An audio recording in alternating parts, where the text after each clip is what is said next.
네, 본문 말씀으로 별이 빛나는 밤에 믿음을 배우다. 별이 빛나는 밤에 믿음을 배우다 제목으로 말씀 나눌 때에 하나님께서 은혜로 함께 하실 줄 믿습니다. 자, 오늘 말씀 요약이죠. 우리 함께 또 읽어보겠습니다. 인생의 캄캄한 밤, 불안과 두려움의 장막을 벗어나 십자가의 보혈로 우리를 향한 언약을 신실하게 이루시는 하나님의 손을 붙들고 믿음의 길을 걸어갑니다. 아멘. 이 내용으로 말씀 나누겠습니다. 요즘은 밤 하늘의 별을 찾아보기가 쉽지 않은 그런 시대가 되었습니다. 혹시 우리 성도님들 가장 최근에 밤 하늘을 한번 올려다 보신 적이 있으십니까? 오늘 밤 뉴스에서 나왔는데요. 오늘 밤 대우주쇼가 벌어진다고 해요. 인공위성이 막 슝슝슝 날아다니면서 오늘 우주쇼가 벌어진다고 하는데 이 우주쇼가 벌어진다고 해도요, 도심에서는 밤하늘을 바라볼 때에 별을 찾기가 쉽지가 않아요. 왜냐하면 네온사인과 각 건물의 그 조명들로 인하여서 밤 하늘마저도 너무나 밝기 때문에 이 별을 보려면은 깜깜한 어둠 속으로 들어가야만 된다라는 거죠. 어찌 보면 이 네온으로 인하여서 우리의 마음도 하늘 한번 쳐다볼 여유가 없을 정도로 우리는 살아가고 있는 것은 아닌가 생각을 해봅니다. 오늘 밤에 말씀 마치고 예배 마치고 집에 돌아가실 때에 밤하늘 한번 쳐다보시면서 우리를 향한 하나님의 약속을 한번 새겨볼 수 있는 그런 시간이 됐으면 좋겠습니다. 자, 오늘 우리가 읽은 이 본문 창세기 15장은요, 믿음의 조상이라고 불리는 아브라함의 삶에서 가장 짙은 어둠, 또 가장 극심한 영적인 어찌 보면 두려움이 밀려왔던 그 밤에 일어난 특별한 이야기를 다루고 있습니다. 자, 지난주 수요일에 창세기 14장에서 아브라함이 어떠했습니까? 아브라함은 14장에서 동방의 네 왕의 연합군을 자기의 집에 군사 318명, 자기 집에서 길리고 훈련한 병사 318명을 가지고 그 동방의 연합군 네 왕의 그 대군들을 다 물리쳤습니다. 하나님의 은혜였죠. 엄청난 대승리를 거두고 잊어버렸던 전리품도 되찾아오고 빼앗겼던 사람들도 모두 되찾아왔습니다.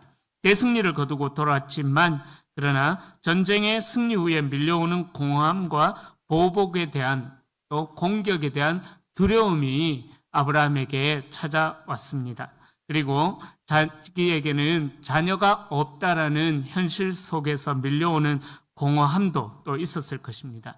분명히 하나님께서는 창세기 12장에서 아브라함에게 약속하시면서 내가 너의 자손을 하늘의 별과 같이 땅의 모래와 같이 바다의 모래와 같이 많게 해줄 것이다. 그래서 너는 복의 근원이 될지다라고 약속해 주셨음에도 불구하고 아브라함은 하나님의 약속이 정말 유효한가 싶은 의문이 들 정도로 아브라함은 자녀가 없는 하나님의 약속에 대한 깊은 회의가 이 밤에 아브라함의 영혼을 덮쳤던 것이죠. 좁고 답답한 텐트 안에 갇혀있던 아브라함은 절망에 가려져서 밤하늘 한번 쳐다볼 수 있는 그 여유조차, 즉 하나님의 약속을 기억할 수 있는 그런 마음도 어찌 보면 이 밤에 잊어버린 것이 아닌가 생각해 봅니다. 자, 그런 아브라함에게 하나님께서는 찾아오셔서 그의 손을 밖으로 끌어내시고 밤하늘에 무수한 수많은 별들을 바라보게 하셨습니다. 오늘 말씀을 통해서 우리 역시 하나님의 약속이 정말 유효한가 그런 의심이 들기도 하고 회의감도 들기도 하는 그런 고난의 밤을 지나고 두려움과 불신에 흔들리는 우리 모두에게 먼저 찾아오셔서 약속을 다시 한 번 더 상기시켜 주시는 그 은혜를 아브라함에게 말씀하셨던 그 하나님의 말씀이 오늘 이 밤 우리 모든 성도님들에게도 들려지는 은혜가 있기를 주님의 이름으로 축원합니다. 자, 첫 번째 같이 또 한번 읽어볼까요? 두려움에 사로잡힌 밤, 하나님의 방패와 상급. 네, 오늘 본문은 이렇게 시작합니다. 이후에 여호와의 말씀이 환상 중에 아브라함에게 임하여 이르시되 아브라함아 두려워하지 말라. 나는 내 방패요 너의 지극히 큰 상급이니라. 말씀은 이렇게 시작합니다. 여기서 주목해야 할 아주 중요한 표현이 있습니다. 바로 이후에라는 표현입니다. 자, 이 말은 앞서서 어떤 중대한 사건이 일어났었다라는 것을 이야기하는 거죠. 말씀드렸던 대로 아브라함은 14장에서 소돔의 그 연합군을 무찌르고 전리품을 단호하게 포기했던 그 거대한 승리를 경험했습니다. 지난주에 말씀 기억하십니까? 소돔 왕이 아브라함에게 유혹을 해요. 유혹을 하면서 너의 전리품을 내가 다 가져라 했을 때에 제가 말씀드렸어요. 그 전리품을 아브라함이 가지게 되면은 아브라함은 하나님의 은혜로 거부가 된 것이 아니라 하나님의 은혜로 살아가는 것이 아니라 바로 소돔 왕이 허락해 준 그 은혜로 살아가게 되었기에 아브라함은 그 소돔 왕이 제시하는 그 모든 전리품들을 다 거절할 수가 있었다라고 말씀을 드렸습니다. 자, 그런데요, 상식적으로 생각해 보면 거대한 승리를 거두었기에 아브라함에게는 용기와 확신이 넘쳐야 했을 것입니다. 그런데 아브라함의 마음속에는 정반대의 감정, 두려움이 아브라함의 마음을 사로잡고 있었습니다. 자, 그 배경을 한번 생각해 보고자 합니다. 아브라함은 이방인이었어요. 가나안 땅에서는 뿌리가 없는 이방인이었습니다. 그가 밤의 기습작전으로 동방의 막강한 연합군을 박살내기는 했지만 그 승리는 어찌 보면 일시적인 승리에 불과했다라는 거죠. 목숨을 건진 동방의 왕들이 보복을 위해서 더 거대한 대군들을 이끌고 아브라함에게 찾아올 수가 있었던 것입니다. 그렇게 된다면 혼자 있었던 아브라함은 또 그의 가족들은 하루아침에 그 연합군 왕들에 의해서 진멸을 당할 그런 위험도 있었던 것이죠. 또한 소돔 왕이 베풀었던 막대한 재물과 전리품을 거절했기에 막상 그 거절의 대가가 현실로 다가오자 내가 정말 잘한 것인가? 이 전리품들을 다 거절했는데 이제 내게 남아있는 것은 없는데 과연 나는 뭘 먹고 살 것인가? 이런 염려도 아브라함에게 닥쳐왔을 거예요. 현실적인 궁핍, 그리고 미래에 어떠한 일들이 일어날지 모를 두려움이 아브라함을 엄습했을 것입니다. 이때 하나님께서 이후에 환상 중에 임하셔서 그에게 선언하시죠. 두려워하지 말라. 나는 너의 방패가 될 것이다. 나는 너의 상급이 될 것이다. 라고 말씀해 주시는 거예요. 우리는 어떻습니까? 우리가 위기를 만나게 될 때에 하나님으로부터 이런 응답을 받는다. 하나님은 나의 방패가 되어주신다. 하나님은 나의 상급이 되어주신다. 만약에 하나님께서 이렇게 응답해 주신다면 이 응답이 이해가 되어지지 않을 거예요. 왜요? 우리는 눈에 보이는 현실적인 해결책을 더 원한다라는 거예요. 어찌 보면 하나님께서 말씀해 주시는 나는 너의 방패다. 나는 너의 상급이다. 하나님이 이렇게 말씀해 주시는데 우리는 하나님 그래서요. 하나님이 저의 방패가 되어주시는데 그래서요. 하나님 저의 상급이 되어주시는데 그래서요. 결과는 무엇입니까? 우리는 하나님 앞에 때로는 그런 기도의 모습을 보일 때가 있다라는 것입니다. 그러나 오늘 본문에 이야기하는 하나님이 방패가 되어주신다, 하나님이 상급이 되어주신다라는 이 표현은 아브라함의 전 생애에 걸쳐서 하나님이 모든 일에 앞장서서 이끌어가 주시고 아브라함의 삶의 결과가 또 삶의 과정이 어떠했든지 상관없이 하나님은 아브라함에게 복의 근원이 된다라는 약속을 주셨기에 아브라함에게 상급이 되어 주시겠다. 아브라함이 어떤 삶을 살든지 상관없이 아브라함에게 은혜를 주시겠다라는 그러한 약속이 되었던 것입니다.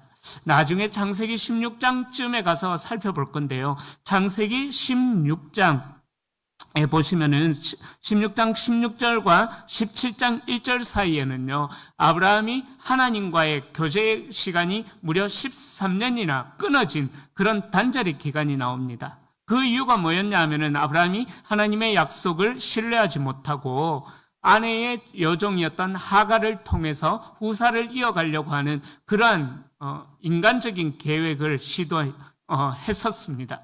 그래서 하갈을 통해 얻은 이스마엘을 자기의 후사로 삼으려고 했었죠. 그러나 하나님께서는 그것을 보기에 싫어하셨다라는 거예요. 그래서 16장 끝절과 17장 1절 사이에서는 무려 하나님이 13년이라는 시간을, 단절의 시간을 만들어 버리셨다라는 거예요. 16장 16절에 보면은 하갈이 아브라함에게 이스마엘을 낳았을 때에 아브라함이 86세였더라. 그리고 나서 17장 1절에 곧바로 아브라함이 99세 때에 나타나셨다라고 말씀해요. 즉 아브라함은 하나님의 말씀 하나만을 쫓아서 그 먼 갈대아 우르 땅에서 떠나온 이방인이었습니다. 그러기에 하나님이 단 하루라도 말씀하시지 않으면은 아브라함은 살아갈 수가 없는 그러한 존재였습니다. 그런데 무려 하루 이틀도 아니고 1, 2년도 아니고 13년의 시간이나 하나님의 말씀이 끊어졌다라는 거예요. 그러니까 아브라함이 자기의 인간적인 방법을 가지고 하나님의 약속보다 앞서려고 했을 때에 하나님께서는 아브라함과의 이어오셨던 그 친밀한 교제를 무려 13년이나 끊어버리셨다라는 것입니다. 여러분들, 우리도 그렇잖아요. 하나님이 우리에게 약속을 또 확신을 주셨음에도 불구하고 때로 내 삶에 조금만 불편함이 있어도, 내 삶에 조금만 어려움이 있어도 하나님의 말씀에 대한, 내가 정말 하나님의 은혜 가운데 살고 있는가? 이런 의심이 우리 안에 들면서 아브라함이 행했던 그 인간적인 방법들을 우리 역시 행하려고 하는 모습들이 있다라는 것입니다. 그러니까 아브라함이 조금 전에 말씀드렸던 대로 그런 현실적인 두려움이 아브라함에게 엄습한 거예요. 차라리 소돔 왕이 그 전리품들을 가져가라고 했을 때에 가져왔으면은 물질적으로라도 어렵지를 않았겠죠. 그러나 모든 것을 거절해버린 그런 상황, 그리고 겨우 318명의 군사로 그 네 연합군의 왕들을 이겨버린 그 과거가 있었기에 아브라함은 두려움이 찾아올 수밖에 없었던 것입니다. 그러나 그렇게 두려워하는 아브라함을 향하여서 내가 너의 방패가 되어줄게, 내가 너를 보호해줄게, 또 네가 어떠한 삶을 살든지 그런 16장과 17장에서 나오는 그런 하나님의 약속을 신뢰하지 못한 삶을 산다고 할지라도 나는 너의 상급이 되어줄게, 하나님께서 선포하셨다라는 것입니다. 이 본문에서 이야기하는 방패와 상급은 하나님의 절대적인 안전장치를 의미하는 것이죠. 그러기에 세상의 부와 권력이 너를 지키는 것이 아니라 하나님이 너의 안전이며 하나님이 너의 전부다라는 것을 하나님께서 방패와 지극히 상급이라는, 큰 상급이라는 말을 통하여서 알려주신다라는 사실입니다. 그러나 그럼에도 불구하고 아브라함의 연약함은 여지없이 드러납니다. 하나님의 이 따뜻한 위로 앞에서 아브라함이 던진 대답은 어찌 보면 현실 속에서 느끼는 처절한 한숨과 같은 대답이었습니다. 2절과 3절을 보십시오. 이렇게 말씀합니다. 아브라함이 이르되 주여 여호와여, 하나님 내게 뭘 주려고 하십니까? 내가 자식이 없는 걸 알지 않습니까? 준다고 했으면 좀 후딱 주시지 왜 안 주시고 저를 이렇게 마음 상하게 애타게 이렇게 만드십니까? 어찌 보면 하나님 앞에 이렇게 자신의 연약함을 징징대면서 투정을 하고 있다라는 거죠. 그래서 아브라함이 선택한 결과는 무엇입니까? 나의 상속자는 이 다메섹 사람 엘리에셀입니다. 그래서 아브라함이 그 핑계를 대죠. 왜 엘리에셀이 내 상속자가 되느냐? 그건 하나님 때문이에요. 하나님이 내게 씨를 안 주셨으니까, 당연히 내가 눈에 비는 게 없으니까, 눈에 비는 거는 이 늙은 종 엘리에셀밖에 없으니까 이 엘리에셀을 선택할 수밖에 없잖아요. 잘 생각해 보십시오. 하나님, 내가 이렇게 하나님 앞에 원망하는 거 제가 부족한 게 아니라 하나님이 준다 캐놓고는 안 줘갖고 제가 이렇게 하나님의 이런 모습을 보이지 않습니다. 쉽게 말하면 2절과 3절은 하나님 앞에 아브라함이 이렇게 원망을 털어놓고 있다라는 거예요. 여러분들, 이 원망이 이해되시죠? 이 원망이 저는 너무나 공감이 되어지는 거예요. 너무나 공감이 되어지는 거예요. 저도 아마 그러지 않았을까 모르겠습니다.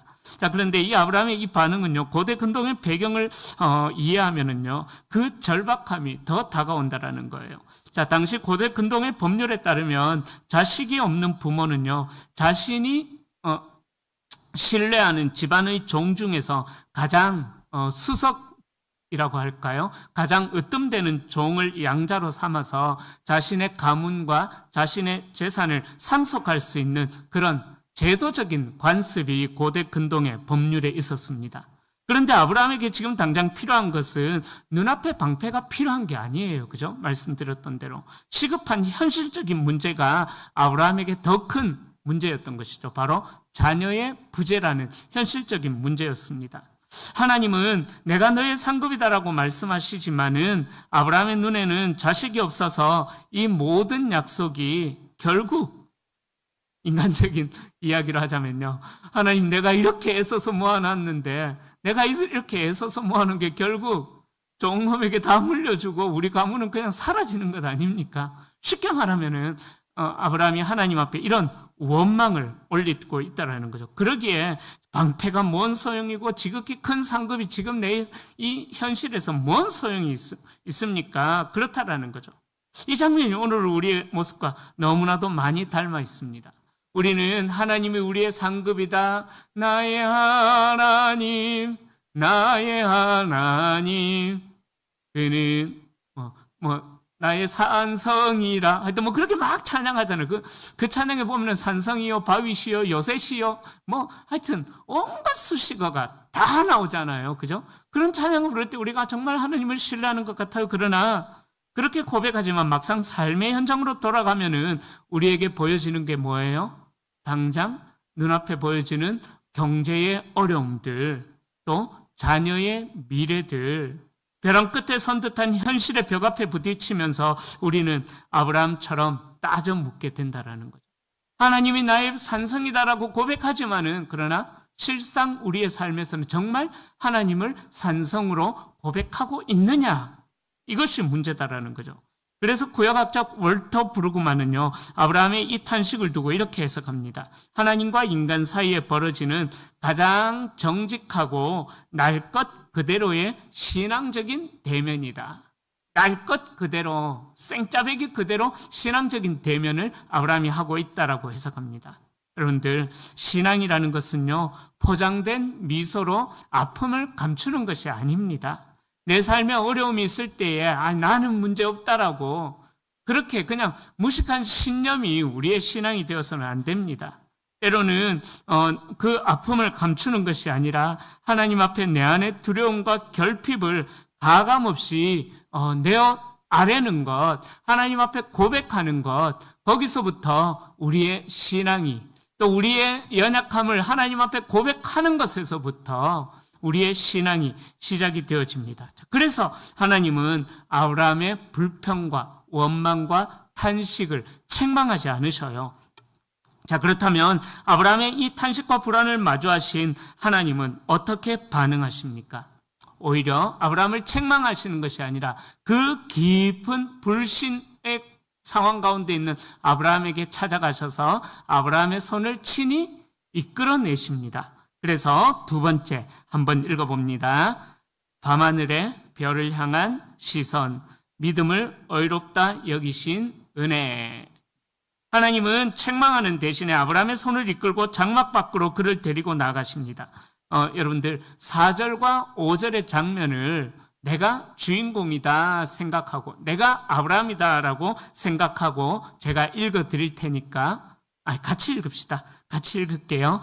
내가 아브라함이다 생각하고 4절과 5절의 말씀을 한번 하나님의 말씀이 뭐라고 하시는지 그려보십시다. 읽어봅니다. 여호와의 말씀이 그에게 임하여 이르시되 그 사람이 내 상속자가 아니라 내 몸에서 날 자가 내 상속자가 되리라 하시고, 그를 이끌고 밖으로 나가 이르시되 하늘을 우러러 뭇별을 셀 수 있나 보라. 또 그에게 이르시되 내 자손이 이와 같으리라. 아멘. 내가 아브라함이다 라고 한번 생각해 보십시오. 자, 17절에 보면은요, 다음 주에 살펴볼 건데, 17절에 보면, 이 아브라함이 하나님의 손에 이끌려 나온 시간을 우리가 알 수가 있죠. 그죠? 바로 해가 져서 어두울 때라고, 이야기합니다. 자, 지금 하나님이 아브라함을 밖으로 데리고 나오신 시간은 깜깜한 밤입니다. 자, 그 전까지 아브라함은 자신의 장막 안에서 한숨과 절망, 그리고 줄까 말까 고민을 하면서 그 엘리에셀이라는 종을 바라보고 있는 거예요. 현실적인 그런 대안으로 아브라함은 자신의 후사를 이어가려는 그런 방법을 찾았습니다. 그렇게 어두운 방 안에서 탄식하며 고민할 때 인간의 시야, 아브라함의 시야는 그 천막 안을 벗어나지 못했다라는 거예요. 자신의 문제, 자신의 결핍, 자신의 무능력만이 아브라함의 시선을 완전히 사로잡아 버렸다라는 것입니다. 자, 그런 상황에서 하나님은 그 답답한 장막에서 아브라함의 손을 잡고 밖으로 끌어내시죠. 그리고 고개를 들어 밤 하늘의 별들을 바라보게 하십니다. 자, 제가 몽골에 단기 선교를 갔던 적이 있는데요. 몽골은요, 여러분들이 아시는 것처럼 사막과 초원이 조명 하나 없는 깜깜한 사막과 초원이 펼쳐져 있는 곳이, 정말 끝없는 초원이 펼쳐져 있는 곳이 몽골입니다. 그래서 해만 떨어졌다 하면은 하늘을 쳐다보면은요, 야, 하나님 여기가 천국이네요 할 정도로 정말 너무 멋진 밤하늘이 정말 펼쳐져요. 밤하늘에 얼마나 별들이 빽빽한지.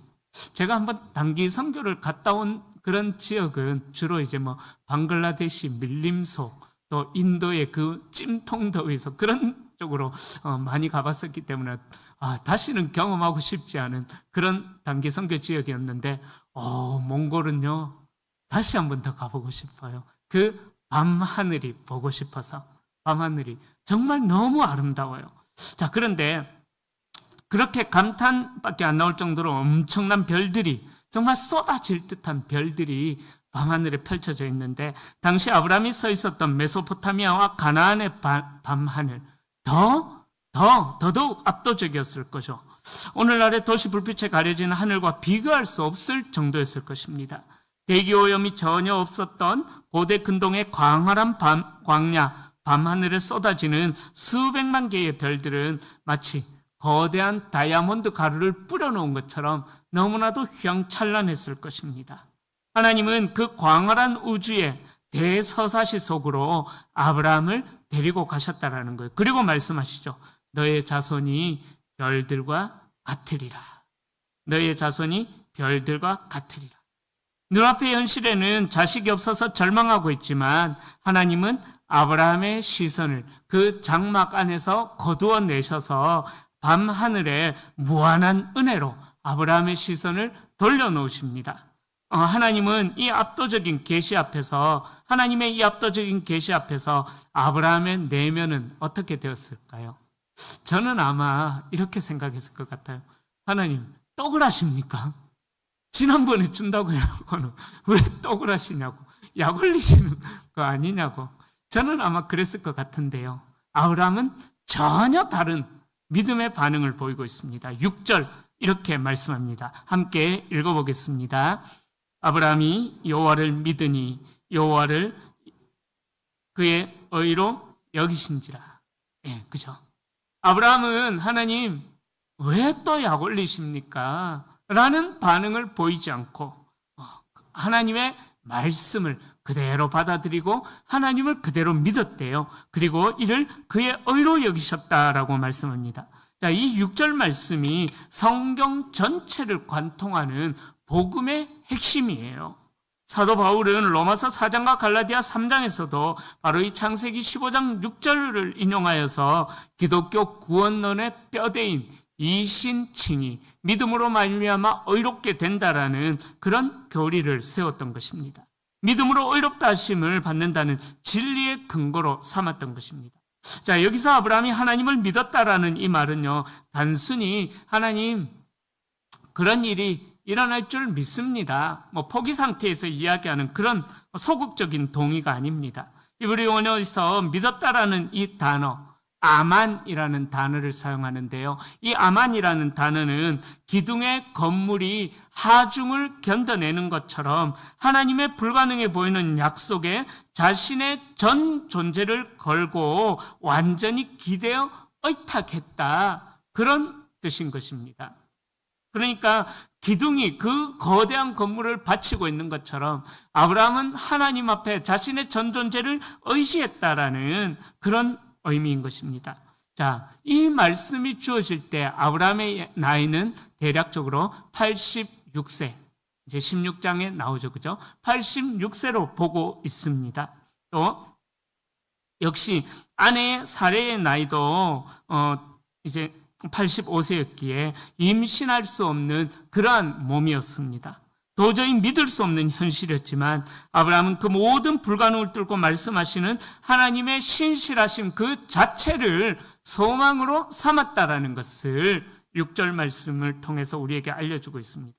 자, 그 믿음이 있을 때 하나님은 아브라함의 믿음을 보시고 그를 의롭다라고 선언하셨어요. 여기서 의롭다 했을 때 의라는 말은요, 도덕적인 행위의 완전함을 뜻하는 것이 아닙니다. 바로 하나님과의 깨어진 관계가 회복이 되어진 것을 의미하고요. 하나님과의 올바른 관계 속으로 들어왔다라는 것을 의미하는 것입니다. 루이스 카이퍼는 이 장면에 대하여서 이렇게 통찰합니다. 인간은 언제나 자신의 업적과 소유로 자신의 존재 가치를 증명하려 하지만 하나님은 인간의 캄캄한 밤에 찾아오셔서 아무것도 가진 것이 없는 무력한 손에 하늘의 별을 쥐어주심으로 구원의 약속을 완성하신다. 믿음이란 내 손에 쥔 것을 내려놓고 하나님의 약속이라는 하늘의 광활함을 맨손으로 받아지는 것이다. 루이스 카이퍼는 그렇게 해석합니다. 성도님들, 우리가 하나님 앞에서 의롭다 하심을 받는 유일한 길은 우리의 의로움이나 우리의 어떤 공로가 있음이 아닌 것입니다. 아브라함처럼 내 안에 두려움과 절망이 있지만은 그 두려움 속에서도 신실한 하나님의 약속, 하나님이 보여주신 그 밤하늘의 별들을 바라보면서 하나님의 말씀을 온전히 신뢰하는 것, 그 믿음이 우리를 살리게 된다는 것입니다. 성도님들, 우리의 삶의 현실이 녹록지 않습니다. 늘 우리의 삶에는 문제가 기다렸다는 듯이 이 문제가 해결되면 저 문제가 찾아오고 저 문제가 해결되면 그 문제가 해결되면 요 문제, 번갈아 가면서 동서남북 사방 원근 각처에서 문제는 다 쏟아져 오는 것 같습니다. 사춘기 자녀를 양육하고 있는 부모님들, 세 분이 계시는데요. 그죠? 이 자녀의 문제, 정말 예측할 수 없는 문제들이 많이 닥치죠. 그죠? 그러나 이 어려운 현실이 우리를 덮친다고 할지라도 우리의 믿음이 어떠한 것을 보여줘야 된다는 거예요. 바로 아브라함이 불가능한 현실 속에서도 밤하늘의 별들을 바라보면서 하나님의 약속을 믿은 것이 그에게 의로 역사하셨던 것처럼 우리가 하나님의 말씀을 온전히 100% 신뢰하며 문제보다 크신 하나님, 문제와 함께 하시는 하나님이 아니라 문제를 지나고 있는 나와 함께 하시는 하나님을 신뢰하면서 나아갈 때에 그 믿음이 우리를 살리게 된다라는 것입니다. 그 은혜가 우리 성도님들의 삶 속에 날마다 간증으로 고백되어지는 삶의 연속이 되어지기를 주님의 이름으로 축원합니다. 자, 마지막 세 번째죠. 우리 또 한번 읽어봅니다. 쪼개진 횃불의 언약. 목숨을 건 하나님의 보증. 자, 하나님으로부터 의롭다는 인정을 받은 아브라함이었습니다. 이제 됐죠, 그죠? 그 정도면 됐죠. 그런데도 불구하고 아브라함의 연약함은 아마 쉽게 가라앉지 않았던 것 같아요. 또 8절에 아브라함이 이렇게 이야기합니다. 그가 이르되 주 여호와여, 내가 이 땅을 소유로 받을 것을 무엇으로 알리이까? 조금 전에 그의 믿음이 의로 인정을 받았다라고, 그의 믿음이 의롭다고 인정받았는데 아브라함은 또 연약한 모습을 보이죠. 믿음을 고백했던 아브라함의 입에서 문득 다시 현실적인 의심이 튀어나옵니다. 쉽게 말하면 이거죠. 하나님, 제가 믿기는 하는데요. 하나님, 믿기는 하는데요. 솔직하게 좀 증거도 좀 보여주십시오. 뭐라도 눈에 좀 보이는 거, 뭐 손에라도 잡히는 거 좀 어떻게 좀 해주십시오. 그렇게 아브라함이 하나님 앞에 이야기하고 있다는 거예요. 이것이 바로 우리의 모습과 별반 차이가 없어요.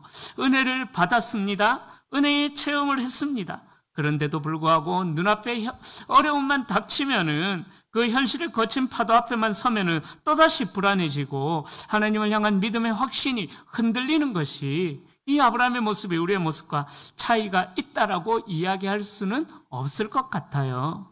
그러나 하나님은 이 아브라함의 연약함마저도 반복되는 의심마저도 꾸짖지 않으시고 그 아브라함의 눈높이에 맞추어서 당시 고대 근동의 가장 확실하면서도 잔인할 정도로 무시무시한 언약 체결 방식, 계약 체결 방식을 통해 하나님의 약속을 다시 한 번 더 각인시켜 주십니다. 자, 9절과 10절의 장면이에요. 여호와께서 그에게 이르시되 나를 위하여 3년 된 암소, 3년 된 암염소, 3년 된 순양, 산비둘기, 쥐비둘기 새끼를 가져와라. 그리고 아브라함이 그 모든 것을 가져다가 그 중간을 쪼개고 그 쪼갠 것을 마주하여 대하여 놓고 그 새는 쪼개지 아니하였다라고 말씀합니다. 자, 이것이 뭐냐 하면은 쪼개진 고기 언약이다라고 그렇게 이야기를 해요. 무슨 말이냐 하면은 고대 근동 국가에서 최고 권력자들이 그 쪼개진 고기 사이로의 언약이라는 매우 독특한 그런 무서운 관습을 이야기합니다. 이게 뭐냐 하면은 약속이라는 것은 혼자만 하는 게 아니잖아요. 그죠? 약속이라는 것은 최소 두 사람이 하는 거잖아요. 그래서 약속을 해요. 그런데 계약을 맺는 두 당사자가 어떻게 하냐면은 어떤 한 짐승을 가져옵니다. 동물을 가져와서 그 동물을 반으로 쪼개요. 그리고 양쪽에 놓고 그 사이를 서로 왔다 갔다 해요. 그 의미가 뭐냐 하면은 만약 내가 너와 약속을 했는데 네가 우리 중에 누구든지 이 약속을 깨는 사람은 이 짐승처럼 쪼개질 것이다라는 고대 근동의 아주 무서운 그런 계약을 지키는 그런 관습이었습니다. 그러니까 그 쪼개진 핏자국 사이로 계약의 당사자가 왕복을 하면서 우리 이렇게 될 것이기에 약속을 꼭 지키자, 목숨을 걸고 계약의 신실함을 담보하는 가장 강력한 서약이었던 거예요. 자, 그런데 11절을 보십시오. 예기치 못한 방해가 찾아옵니다. 설계가 그 사체 위에 내릴 때에는 아브라함이 쫓았더라라고 말씀합니다. 이 말씀에도 영적인 의미가 숨겨져 있어요. 아브라함이 하나님의 명령대로 짐승들을 쪼개고 이제 하나님과의 언약의 자리를 준비하고 기다리자 어디선가 고기 냄새를 맡고 맹금류인 솔개가 날아와서 그 거룩한 제물과 쪼개진 시체 위로 막 달려듭니다. 자, 아브라함은 부정한 새들이 언약의 제물을 더럽히지 못하도록 이제 맹금류들을 쫓아내야만 했습니다. 자, 이 설계가 무엇을 상징하냐 하면은요, 구약의 율법에서 새나 동물 중에서도 시체를 먹는 그런 새나 동물들이 있었지 않습니까? 그 시체를 먹는 맹금류나 시체를 쪼아먹는 새들은 부정한 짐승으로 여겨졌습니다. 즉, 아브라함이 쫓았던 맹금류, 솔개는요, 세속적인 것, 또 어둠의 세력들을 상징한다라고 주석가들은 해석합니다. 즉, 아브라함의 마음속에 끊임없이 찾아오는 의심과 불안, 그리고 하나님의 약속을 불신하게 만드는 세속적인 방해를 상징한다라고 학자들은 해석합니다.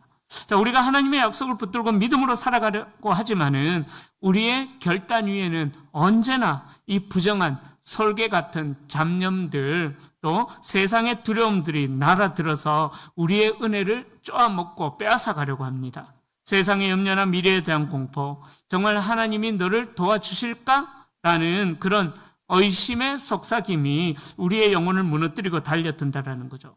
아브라함은 그 부정한 새들을 필사적으로 쫓아내면서 자신의 믿음을 지켜내야만 했었습니다. 아마 진 빠지는 싸움이 계속되었을 거예요. 자, 그러나 어떤 일들이 납니까? 다음 주에 살펴보겠지만 마침내 해가 져서 깜깜할 때 하나님은 놀라운 반전을 일으키십니다. 횃불이 쪼갠 사이로 지나가는 거예요. 아브라함과 하나님의 언약을 맺었지만 아브라함은 그 쪼갠 고기 사이로 지나가지 않고 그냥 구경만 하고 있고 하나님의 임재를 상징하는 횃불만 그 쪼갠 고기 사이로 지나가게 되었다라는 거예요. 아브라함이 함께 그 사이로 지나갔던 것이 아닙니다. 아브라함은 깊은 잠에 빠져있고 하나님의 임재를 상징하는 그 횃불만이 쪼개진 고기 사이를 지나갔습니다. 원래 언약이라는 것은 조금 전에 말씀드렸던 대로 쌍방이 함께 지나가야만 합니다. 그러나 전능하신 하나님께서는 16장 후반부에서 또 보시겠지만 아브라함이 이 약속을 어길 것을 너무나 잘 알고 있었기에 그래서 하나님은 당신 스스로를 언약의 인질로 내어주시면서 그렇게 선언하시는 거예요. 아브라함아, 네가 이 언약을 어긴다 할지라도 내가 너 대신 쪼개져서 죽임 당함으로 이 언약을 반드시 성취할게. 그러나 하나님은 죽임 당하시는 분이 아니시죠. 즉 아브라함에게 주신 언약은 100% 이루어질 것이다라는 것을 하나님은 그 쪼갠 고기 사이에 지나는 언약으로 확증해 주셨다라는 것입니다. 이 언약이 수백 년 후에 골고다 언덕에서 예수 그리스도께서 온몸이 찢기시고 피 흘리심으로 이 언약이 완전히 성취가 되어졌다라는 것입니다. 여러분들 이제 말씀을 마무리합니다. 우리가 인생을 살아가다 보면 누구나 자기 힘으로 도무지 벗어날 수 없는 깜깜한 인생의 밤을 만나게 될 거예요. 내가 가진 재능도 아무 의미 없고 인간적인 인맥도 소용없고 또 내가 가지고 있는 물질도 아무런 힘을 발휘하지 못하고 오직 두려움만이 내 인생의 장막 안에, 절망만이 내 인생의 장막 안에, 하나님을 향한 의심만이 내 인생의 장막 안에 가득할 때가 있을 것입니다. 하나님 도대체 왜 나에게 이런 고통을 주십니까? 왜 내 기도는 응답되지 않습니까? 라며 탄식하던 아브라함의 밤이 오늘 우리의 밤이 될 수도 있을 것입니다. 그러나 기억하십시오. 성도에게 있어서 인생의 밤은 절망의 밤이 아니라 하나님의 위대한 약속을 바라보는 밤하늘의 별을 바라보는 믿음의 학교가 바로 우리가 경험하게 되는 인생의 고난이다라는 것입니다. 오늘 하나님은 절망의 텐트에 갇혀 슬퍼하는 우리에게 찾아오셔서 우리의 손을 잡고 텐트 밖으로 이끌어내시며 밤하늘의 별들을 바라보게 하십니다. 여러분들, 밤이 깊을수록 별은 더욱더 찬란하게 빛나는 법이죠. 그러기에 지금 여러분들이 지나고 있는 그 어두운 밤, 때로는 또 맞이하게 되는 그 어두움의 밤을 절대로 두려워하지 마십시다. 나를 위해 친히 방패가 되어주시고 큰 상급이 되어주시는 하나님을 바라볼 수 있는 저와 우리 성도님들이 될 수 있기를 축복합니다. 밤하늘의 무별보다도 더 찬란한 하나님의 약속을 가슴에 품고 인생의 어둠을 뚫고 승리하며 우리의 삶을 걸어가는 복된 성도님들이 다 되시기를 우리 주 예수 그리스도의 이름으로 간절히 축원합니다.